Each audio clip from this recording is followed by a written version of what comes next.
And welcome live into today's episode of Unpaid Interns. It is Monday, July 20th. Connor Hines is joining me today. Connor, glad to have you back here. How are you? Doing well, Austin. Doing well. Great to see you as always. Great to be back on the show. Hey, I mean, this has been a great experience so far for us.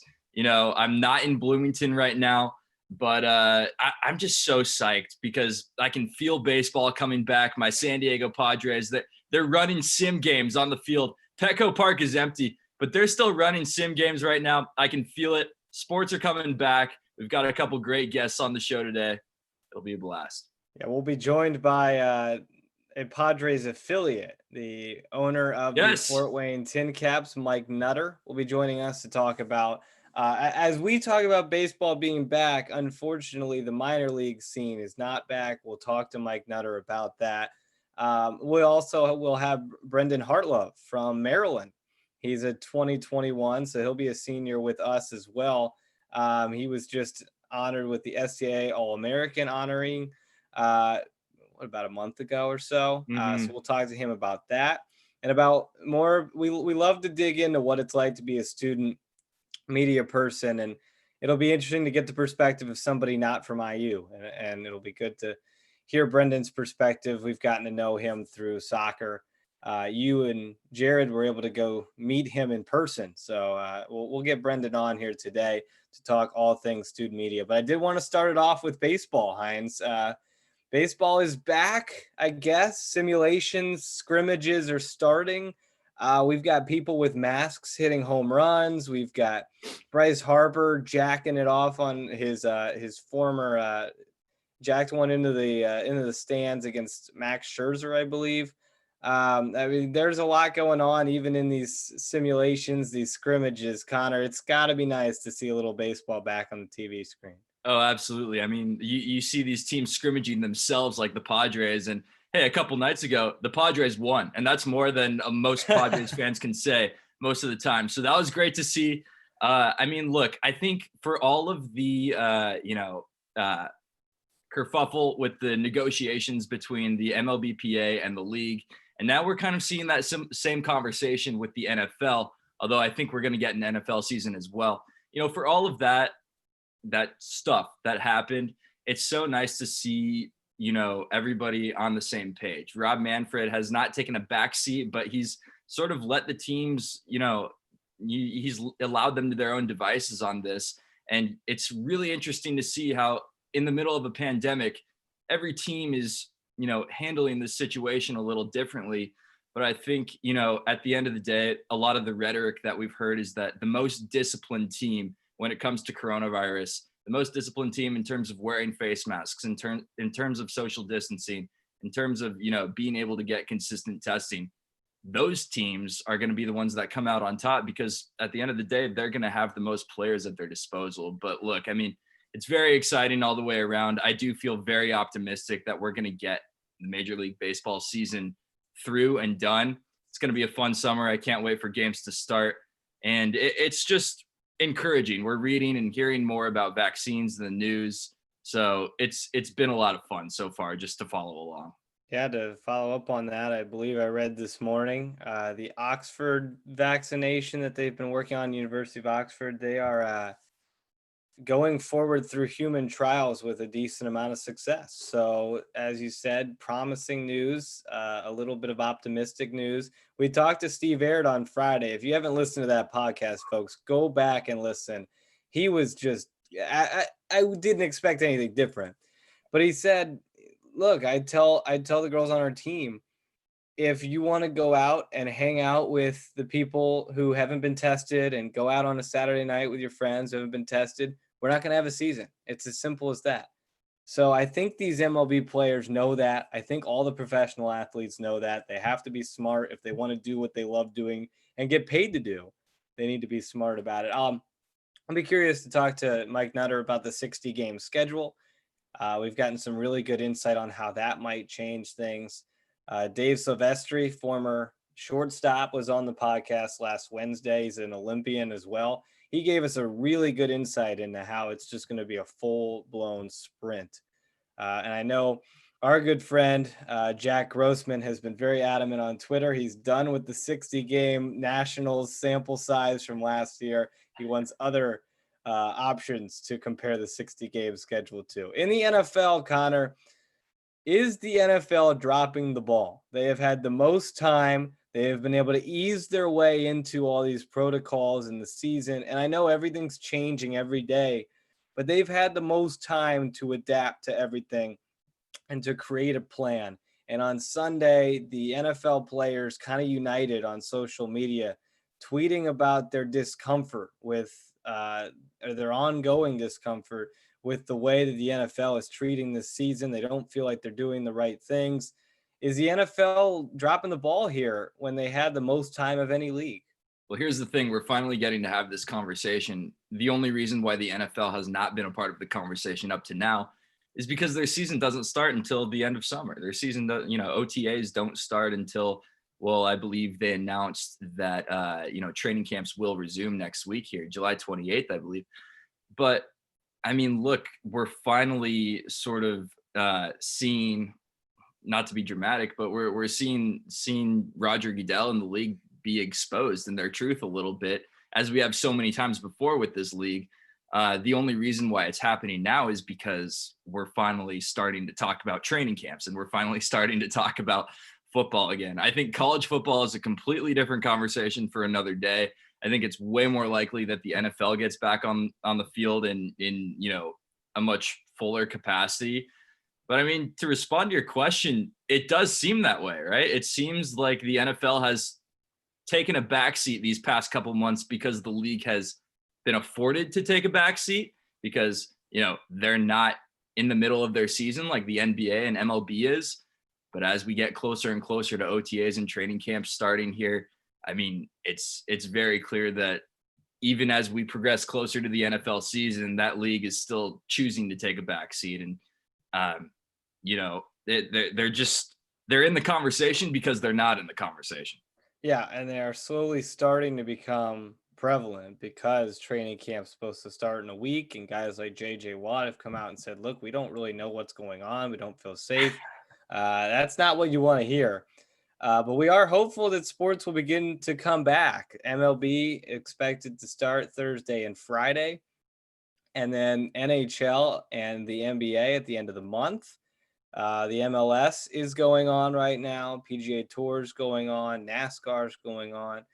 And it's going to be, I think August is going to be, we've been sport deprived for about 4 months or so, 4 or 5 months. And we're going to get hit in the face with a monsoon of sports as long as everyone can stay safe, wear your masks, do all that good stuff. I think I have one here. Should I do the rest of the podcast in my mask? Wow, that would be impressive. There we go. Everybody, wow, love it. Mask up. This one doesn't Good really luck. fit me. I have a second mask that's a little tighter, but Love mask that. up, everyone. If you're listening to the podcast, you have no idea. I just put a mask on, but that's kind of the big thing. And where I was last week in Hilton Head, I know I talked about this on Friday. It's mandatory to wear masks, and I think that's becoming more of a thing around the country. The Raiders are the newest team to announce that they are leaning toward no fans. So we'll keep an eye on that.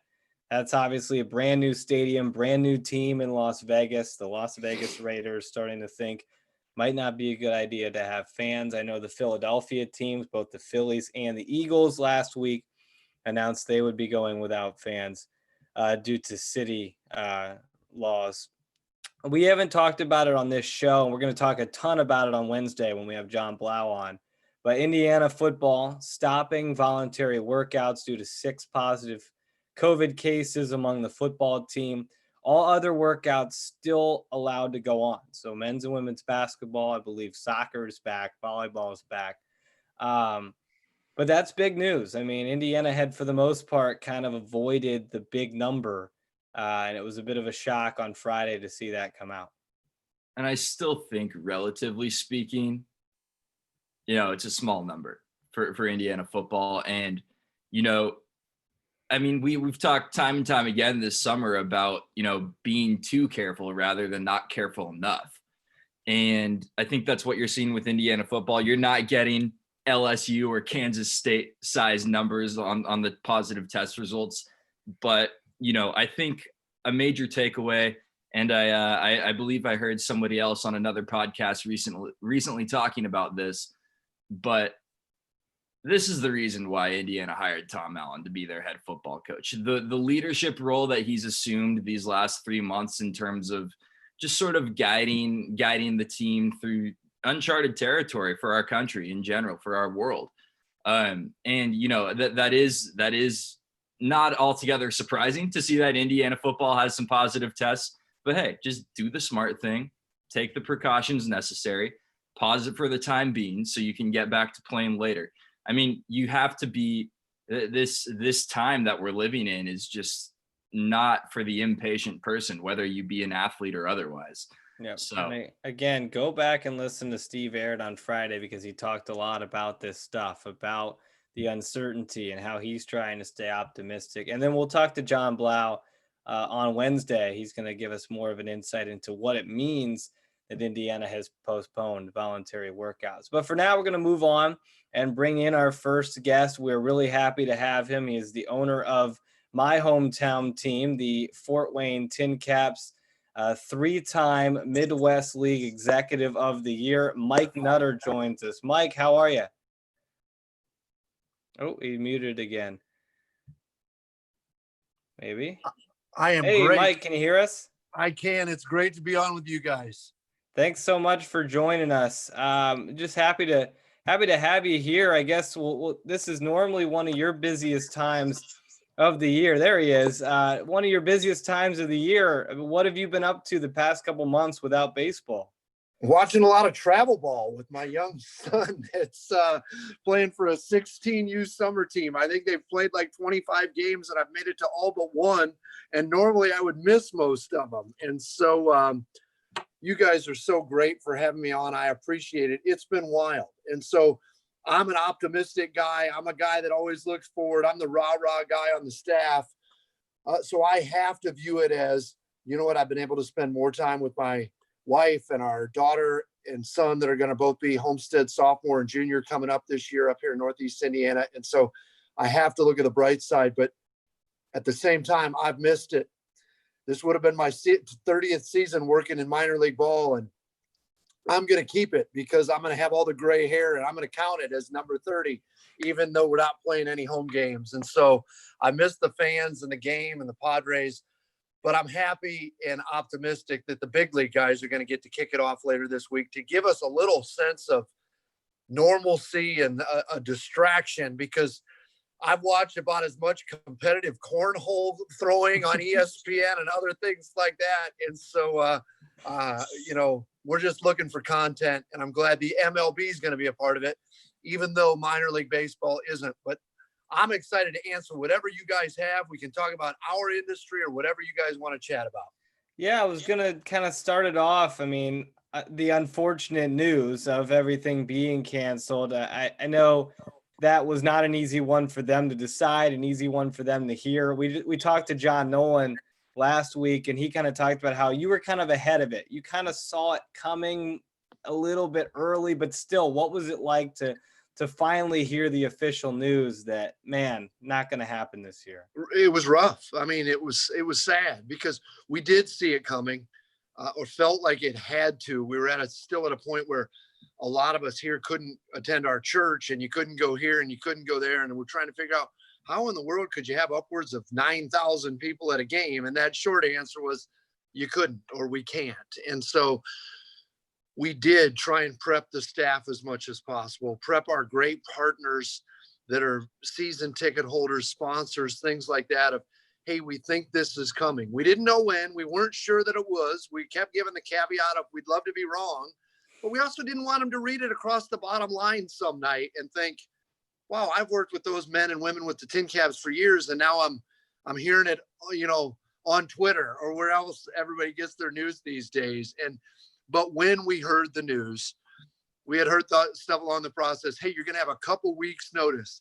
I believe we got maybe a day or an hour, and so, but again, I understand the news cycle is different.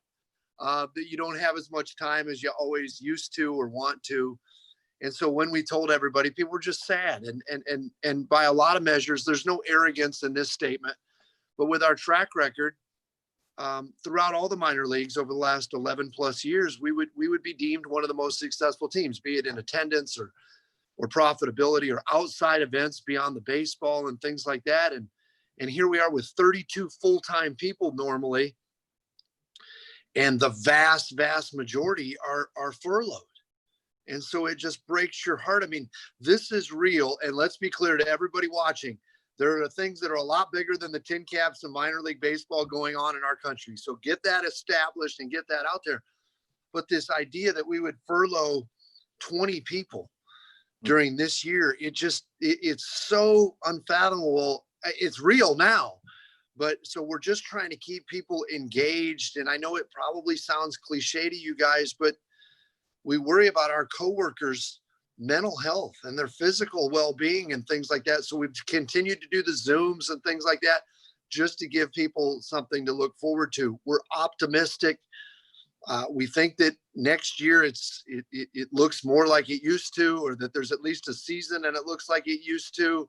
I'm going to risk getting involved in therapeutic comments and vaccines and things like that and just stick to the sports.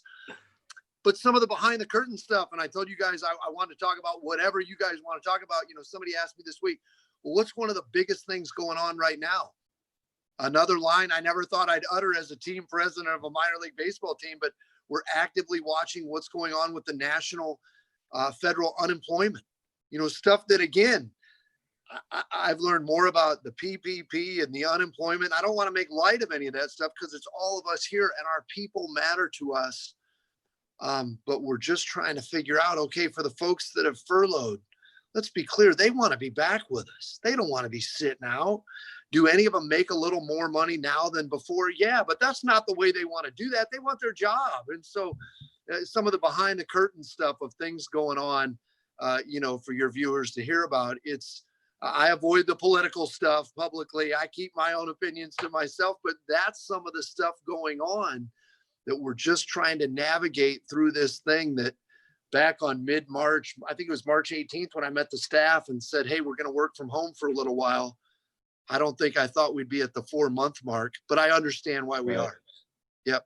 Yeah, no, it certainly is sad. And there's no sugarcoating the, you know, sort of ramifications that you talk about with people being furloughed and not having a minor league season and just the ripple effect that has. That said, you've been able to pay attention to Major League Baseball, as you said, and obviously a ton of former tin caps that are now playing for my San Diego Padres. Mike, I've got to get my San Diego fix. Is that right? Yes, absolutely. Absolutely.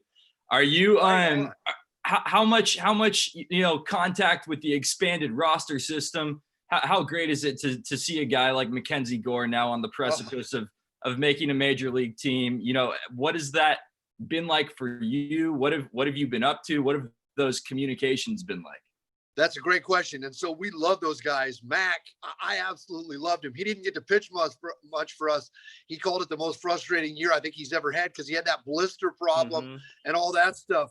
But I got to meet and connect really well with him and more so even his family, great people. And so when I hear reports coming out about him and Luis Patino, one of the all-time favorite just personalities and kids. And, oh, by the way, he threw like 100 and some miles an hour to punch out those guys in the Futures game. Our number one guy from last year, Ryan Weathers, the other day was up to 97 in the inter squad game. So he had the adrenaline pumping when he's facing those major league guys. We love it because I'm a fan. I grew up a Cleveland Indians fan, certainly loved the San Diego Padres for 20 years with them here. My main contact out there is one of their vice presidents, Sam Gainey. We should actually see if we could get him on your show sometime. He's a great friend. I think he would do it. He might be a little preoccupied right now, but at some point, I think he would absolutely love it, either as it relates to the pandemic or not, and just talk about the stuff. And so last week I called him and I said, man, where are you? And he said, I'm in between University of San Diego Stadium where they were playing an inter squad thing with his quote unquote, his minor league side guys in the summer pool and going over to play the major league guys that night. Yeah. He's like, hey man, your man, Joey Cantillo, who we had last year, is going to be on the mound. And we were talking, and I'm joking with him. Well, I'm pulling for the minor league guys in this one. Forget those major league guys, and we had fun. And so they, like us, now we know we're done. Sam has to take, the number 1 or 2 minor league system. And now you've got X number of guys that you can keep active on this. And so what about all those other great prospects that weren't here? I saw, our announcer, Blake, John Nolan, who you guys know, do something with Blake Hunt recently, and some other national guys did some stuff on The Athletic to talk about a very, very highly regarded prospect, but maybe some are not in that number of 60. What are they doing? And he joked that he'd been thrown out of every batting cage in Southern California and things like that. Because again, it sounds so cold to say, hey, the game's going to move on. And if the guys aren't eating right and working on their stuff and doing their stuff, and I know Blake is doing all of the above, but there's going to be more guys coming on board next year. And so maybe not as much with the draft just being 5 rounds, but it's wild. As a fan, I can't wait. Somebody sent me again, I was born in Akron, Ohio, as a long-suffering Indians fan who's seen my team lose twice in Game 7 of the World Series, and also have the strike wipe out maybe the best chance. But I saw Francisco Lindor make a play over the weekend where he's 5 feet on the second base side, and you're just like, Josh Van Meter down there with the Reds from Aussie in Indiana that played for us for parts of a couple of years, and all these guys spread throughout the big leagues. I just think Major League Baseball can be a part of the healing that this country needs, both physically with the pandemic, some politically stuff with some of the protests and stuff like that. Again, understand it all, but baseball can help bring it back. When those guys were doing all that stuff in the media, and a lot of people called it as millionaires fighting with billionaires, I thought, don't let them do something that could knock our game back beyond what happened with the strike and the people that never came back. Like, we can't do that. So now here we are on the verge of it, and I can't wait. I think the Padres get going Friday. Some of the teams Thursday. Again, my son, the kids coming up now, a few years younger than you guys, don't sit around and watch a lot of Major League Baseball on TV. They want to play it on the PlayStation, or more importantly, they want to play it out on the fields. But he looked at me the other day. He's like, hey, is that going to be Scherzer versus Cole on night 1? I said, I would think so. And if so, we're going to be dialed in, and I can't wait. Well, I'm a lifelong Fort Wayner. I've been here, and I've been going. I actually worked with the Tin Caps the year that Mackenzie Gore and Luis Patino. I loved Luis. I unfortunately didn't get to see much of Mackenzie because of the blister. But this is a city that just surrounds itself with sports, with the Comets, with the Mad Ants, and especially with the Tin Caps. What does a minor league team, like, how do you benefit from a community like Fort Wayne? And then how do you give back to the community of Fort Wayne? Great question. I think we benefit because the support is so big.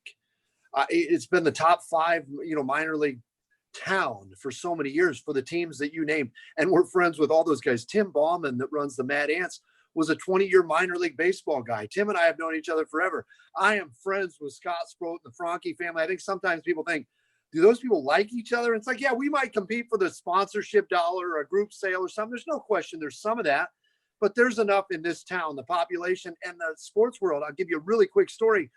20 years ago, October of 99, I came up here to see whether I wanted to join the Wizards at the time as the assistant GM, and I couldn't believe it. We went over to Comic Game. They must have had 10,000 people in there that night. And a buddy of mine that came up the same week, Dave Lorenzi, he's one of our VPs. He's still here. We're still working together. We looked around and we're like, listen, I'm an old Browns fan. And let me tell you, that's hard to admit, man. And I went to Bowling Green, and you guys know those colors, orange and brown. And so you're just kind of like, I couldn't believe the amount of orange in the Comet thing that night in the Memorial Coliseum that night. And I remember looking at Dave going, man, if they'll draw this for minor league hockey, what can we do? And so it's an incredible city. And so I also think that we've reaped some rewards over the years. Patino finished that season with us. The one time Fernando got called up with a couple weeks to go. But a lot of times, because the atmosphere here is so great and because we rock it so much from about Memorial Day on, man, I think the Padres, I don't want to get anybody in trouble here, but I feel like they've like left players here before that should have been promoted. And that one time we had like 8 or 9 years in a row of making it the playoffs, the longest active streak that there was for any team in the country. And so it's really cool. And then what do we do? You know, man, long after we're talking about Patino and Gore, and I hope those guys are 10, 15-year big leaguers. I really do.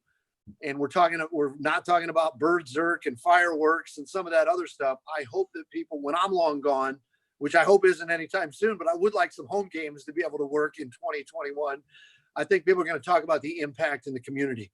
And it sounds so cliche, but what is that? Well, it's going out doing community appearances. It's the reading program. It's the players doing English as a second language classes, because the Padres care so much about them, obviously on the field, but the Padres, more than any other organization I've been around, care about them off the field. And so the players are out doing appearances and doing community impacts. And we're trying to raise thousands of dollars. And we've been able to do it during the pandemic by selling shirts where we don't make a penny, but all that stuff goes back to, you know, the Parkview Foundation and different things like that. There's so much more than the baseball. Yes, we're baseball. And I love it, and I miss it dearly. I think I've made that clear about 5 times already with you guys in 10 minutes. But we're going to do so much more that is not on the field through Little League fundraising and through different things. And that's what really gets us excited as well. I think we're all excited. I think we share your excitement for sure about sports coming back. I mean, like you said, 8 or 9 straight postseason appearances, a lot of talented teams have come through Fort Wayne. What are some of the memories that stick out to you in your time with the Wizards and the Tin Caps? Number one with the Tin Caps would still be that opening night, that first night. We were so bad in concessions and in some of the fan experience areas. I do remember we beat the Dayton Dragons that night, and James Darnell hit a home run, but the Jets flying over and all the work that went into that. As an individual player, guys, this is my 30th season working for teams around the country, 20 some here in Fort Wayne. Fernando's the best player I've ever seen with any of the home teams. And somebody stopped me the other day. You don't mean that. That's just hyperbole. I said, it's not. He can't sell us any tickets anymore. Like, it's not, hey, come out and see this guy. He's the greatest individual player I have seen. I hope that translates into a extremely long major league contract and tenure, because I've been with a lot of these guys that have made a lot of money. And Jake Peavy won a Cy Young Award and a couple World Series. Him and I were great friends one day and are still in touch with one another. Another memory that comes back at Old Memorial, James Earl Jones, who some of you young guys might just know him as either Field of Dreams or the voice of Darth Vader or something like that, came out and read Casey at the Bat to a bunch of kids that won a contest. And then he did not sing, but he recited the national anthem. And it was one of the coolest things with that. You know, this is CNN and all those voiceovers that he's done over the years. Just to hear that guy do the anthem was so cool. And side story, you guys might think was funny. We had a very young sales rep, and Mr. Jones was hanging around the office. He was the nicest guy you could ever meet. And all of a sudden I walk around the corner, I'm the general manager, and I come back and I hear somebody talking to him, and I'm thinking, what is this about? The young sales rep asked Mr. Jones, we do the voicemail on his phone. And he did it. He obliged. And so he was like, you know, I've never referred to myself in third person, but this is James Earl Jones on behalf of Mike Nutter, who's unable to take this call right now. If you could please leave us a message, we'll call you back. And I'm thinking, you can't ask him to do that. And Mr. Jones thought it was the coolest thing. And so it's just fun, like behind the curtain stories like that. I've been blessed in the 21 years in Fort Wayne to work with a lot of guys that have gone on to the big leagues, and some have had some major careers. And then, but some of the other families and some of the stuff that you get to meet, you know, those are some of the cool stories too, that it's not look at me and it's not name dropping, but it's relationships that you make that years later, you know, you'll be in touch. The other day I missed a call from Doug DeCenso, who was our, you know, championship winning manager that year. And Dougie and I have stayed in touch. We were together 2 years with the Wizards and 1 year now, and we're still friends, and we still, I'm bummed I couldn't make the spring training trip for obvious reasons, because my son and I were going to sneak over to Cubs camp. And although they did beat my Indians in Game 7 of the World Series, see Doug, because some of these relationships are for life, and that's the cool stuff.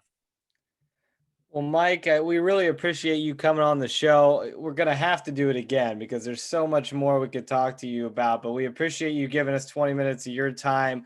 Best of luck this summer. I know I'm excited. I know you're excited for some baseball. So stay safe. Enjoy the upcoming MLB season. And thanks so much for taking some time with us. Thanks so much, guys. I really appreciate you both. Thanks, Mike. Thanks, Mike. Take care. Thank you. Appreciate it. That was Mike Nutter, the owner of the Fort Wayne Tin Caps, my Fort Wayne Tin Caps, who have been a big part of my childhood growing up. Let's move on to our next guest. He is from the Maryland Terrapins. He's repping it right there on the shirt. Brendan Hartlove. Brendan, thanks for joining us. How are you? I'm good. How are you guys? Happy to have you. I know Hines, it probably feels like forever since you saw Hines and Jared Rigdon down at the Big Ten tournament. What have you been up to past couple months here without sports? Trying to keep sane for one, which is very difficult to do without the sports and all. But, back in the fall, I started working with DC United, and then obviously everything came to a crashing halt. I was supposed to head out to the Big Ten tournament for men's basketball, and I think we called the trip the day before the tournament got canceled. So we got out just in time. But other than that, I'm managing WMUC Sports, our radio station here, trying to keep up with that. We're kind of planning for there to be sports. Obviously, you guys know as well as I do that we don't know anything. So just kind of going business as usual as much as we can. But playing some FIFA. Other than that, just trying to keep sane until we get some sense of normalcy back. Who's the FIFA team? Well, I'm a Fulham fan personally, but they're not exactly the easiest to play with. But, I took Portsmouth from League Two all the way up to the Premier League and Champions League. So that's kind of how I've been spending a little bit of my time, somewhat recently. It's great to see you, man. I know that you have a similar connection with Maryland men's soccer team to the sort of, repertoire that we've built with Indiana men's soccer. The relationship I have with our softball team here, I think, there's some similarities there. You keep in touch with those guys. What have you heard from, one of the best soccer programs in the nation in terms of, what's going to happen this fall? Obviously, we heard last week from the Big Ten, if there is fall sports competition, it's only going to be in conference. I have to imagine there's just as much uncertainty with the program itself right now. Yeah, I really haven't heard all that much. I've talked to some of the guys, but not, they're not at liberty to say if they know anything. I think everybody's pretty much in the dark with a lot of this. And I haven't really talked to Sasha about any of that because, again, decisions are still being made. He's probably not at liberty to talk about that kind of thing. Like you said, conference play only, we don't know exactly what that would mean for soccer, because with men's soccer, that'd be only 8 other games, I think, not including 9 teams, I think. So it'd be more for women's, but we really don't know. I know when this all first started happening, Sasha did do an interview. I forget the outlet it came out of, but he was saying we could either do a fall season, a spring season, or a little mixture of both. And I think we all know his plan for, the 2-semester model and trying to see if that could work. And maybe this would be a trial run type of thing. I don't really know. It's all kind of these hypothetical situations right now. And I'm kind of hoping if it's only going to be conference played, we maybe play each team twice. And I don't think it was necessarily a decision made so that, you're restricting travel, because for you guys to get to us, that's not exactly limiting travel by any stretch of the imagination. So I think it was definitely more so that if the Big Ten does need to step in for whatever reason, if, it kind of spikes again, or there's some kind of issue, they can make a pretty wide sweeping decision right off the bat without having to worry about the complications of other conferences. So I think, there is the possibility for something to happen. I know our guys are back on campus. Our girls team is too. But to the extent of their training and what the processes are, that I don't really know just yet.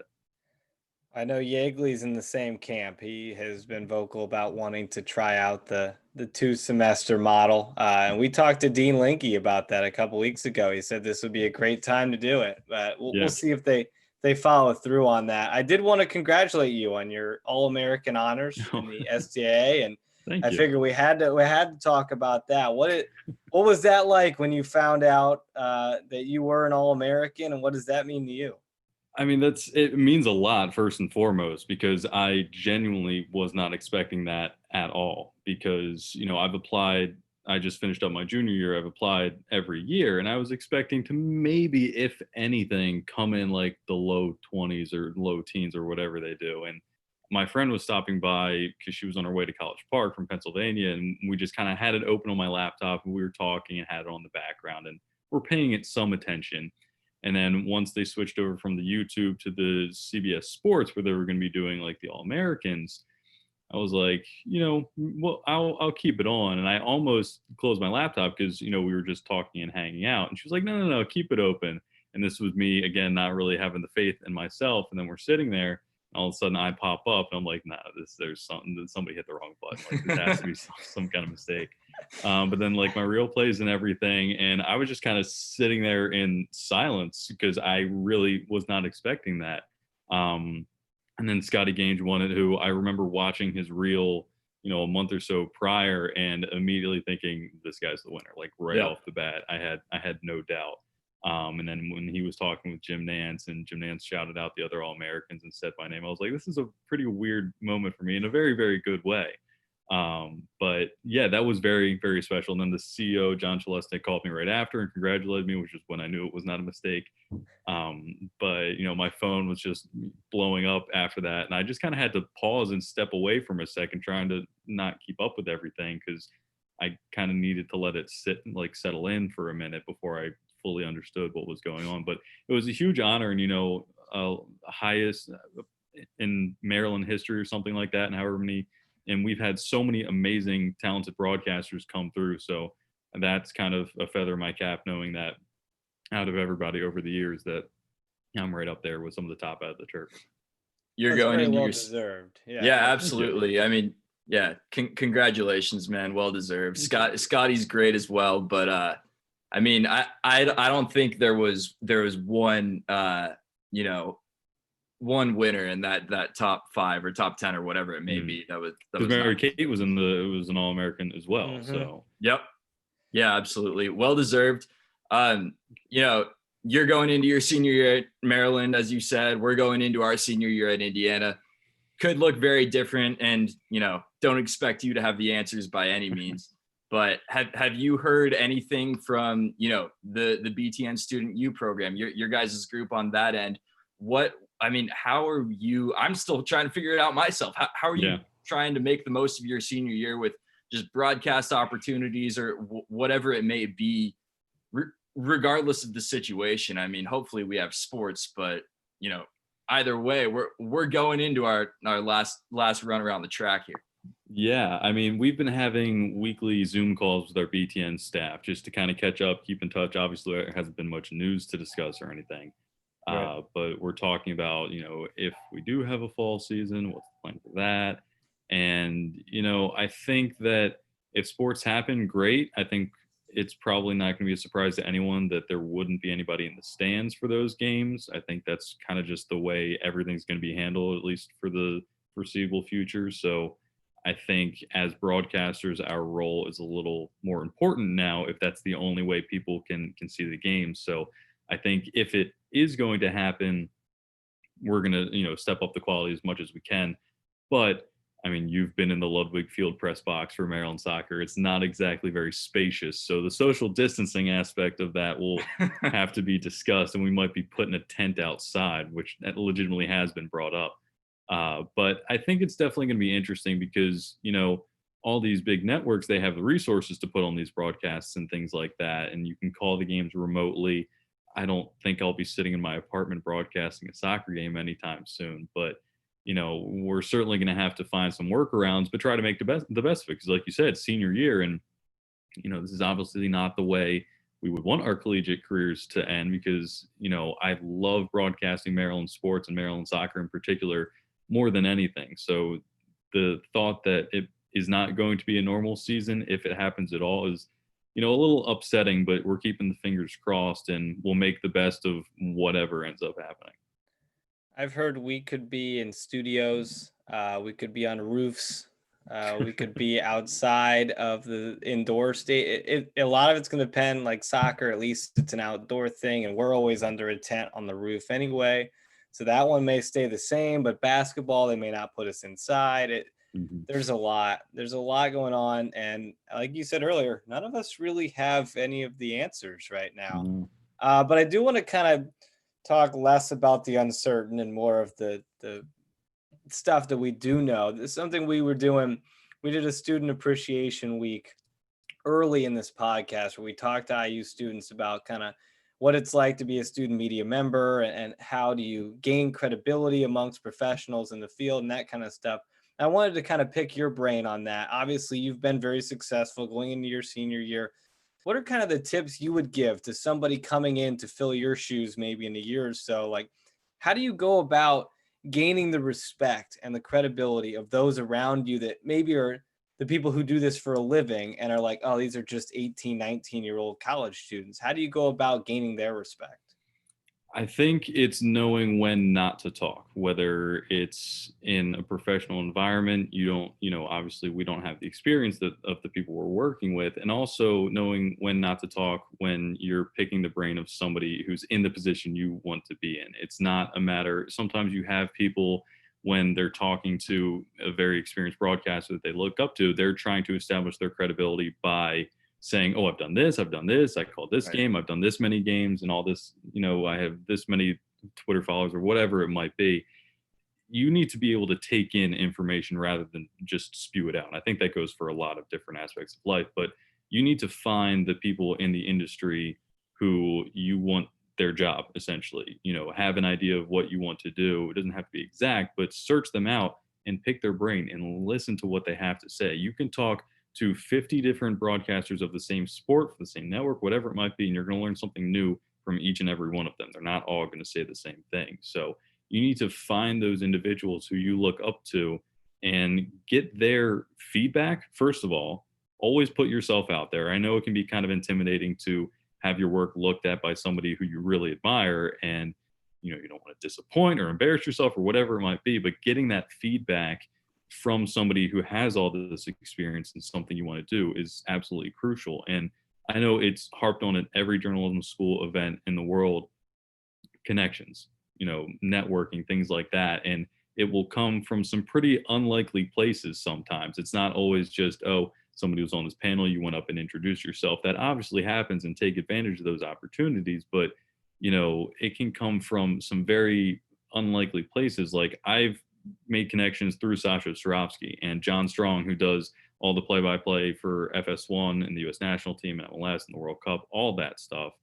And I was in Sasha's office one day last summer, feels like years ago now, and he was just like, oh, who are some of the guys you look up to? And I said, Arlo White, who does the Premier League, and John Strong.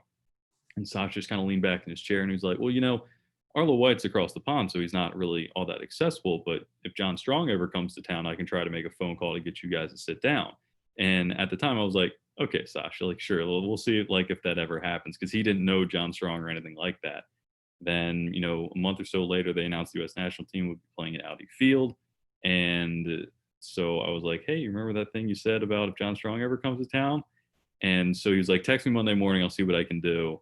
And so I texted him, and like 3 hours later, he calls me. He's like, yeah, so I just got off the phone with John Strong. I was like, man, you work fast for not knowing this guy to go through all these different channels. And so he's like, yeah, and he said he'd love to meet with you on Friday. And I was like, wow, like, that's awesome. So he gave me his contact info. We were originally just going to go have coffee, but it turned into over an hour-long lunch the day he's doing a U.S. national team game. And we just talked about everything. And it was much more of a conversation about broadcasting as a craft, as an art form, rather than just like, what's the coolest stadium you've ever been to? And so we actually really got into it.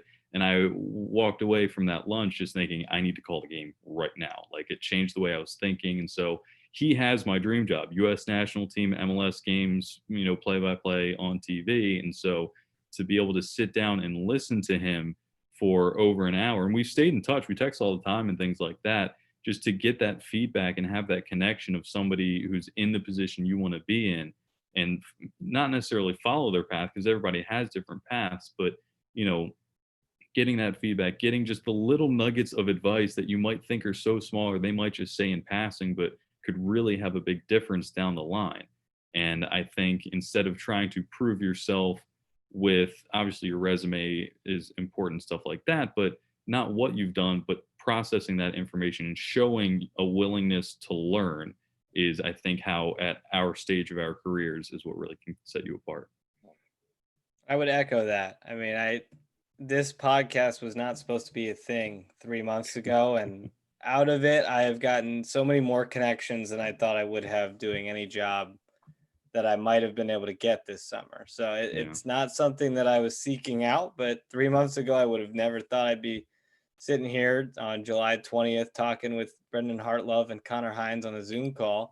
But it's been great. It's been really awesome. And we all have those moments, those I can't believe I was there moments, especially as a college student. We're just kind of thrown into the fire at Big Ten schools and talented Big Ten schools. I mean, Maryland, I'm sure this is going to be in there for you. I mean, they're a national champion in soccer just 2 years ago.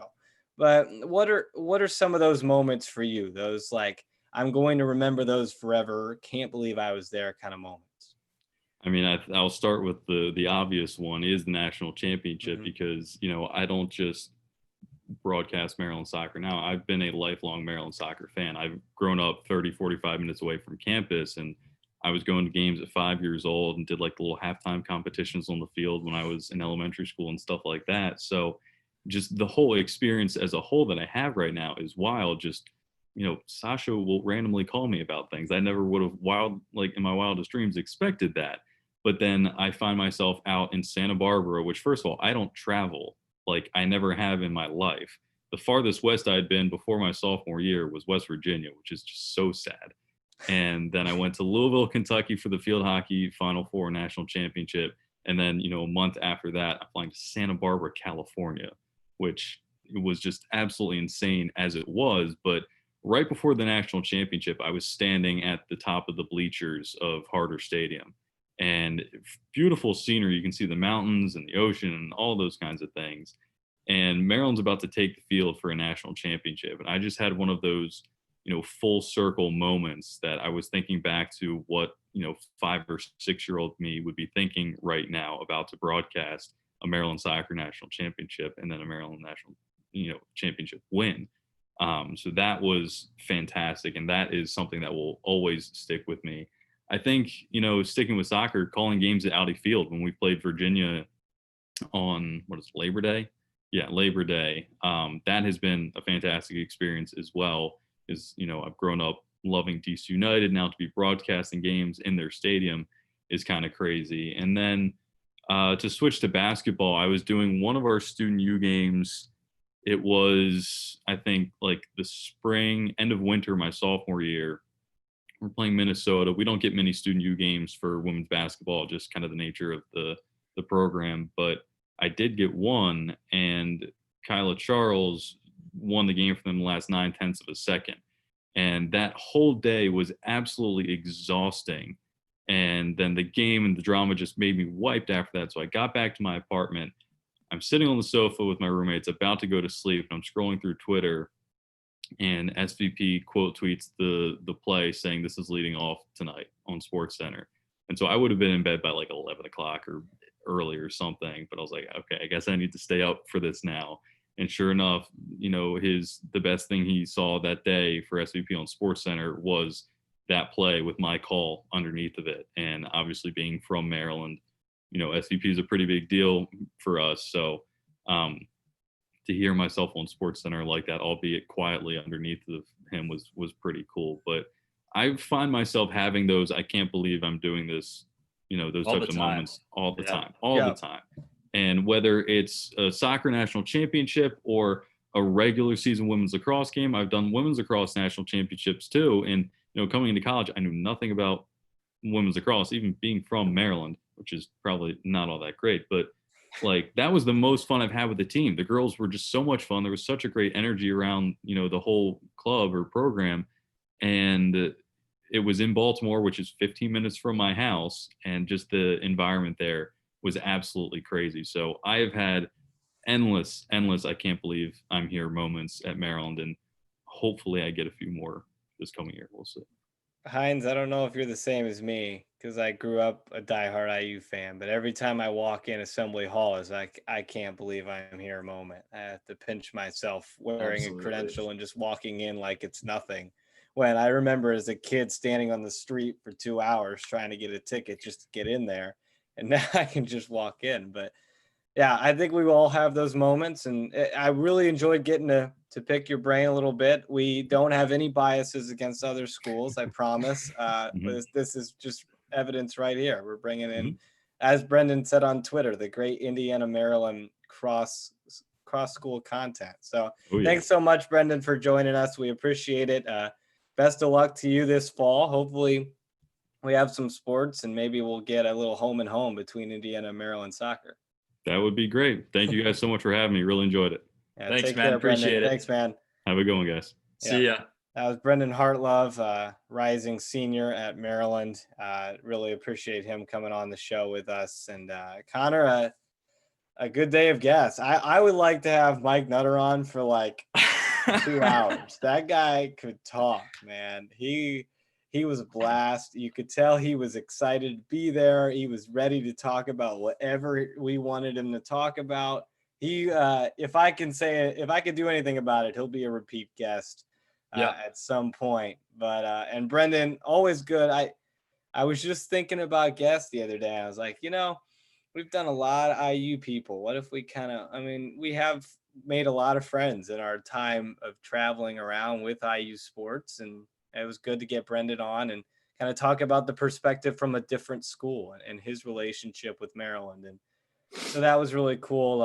Any takeaways from what we heard today?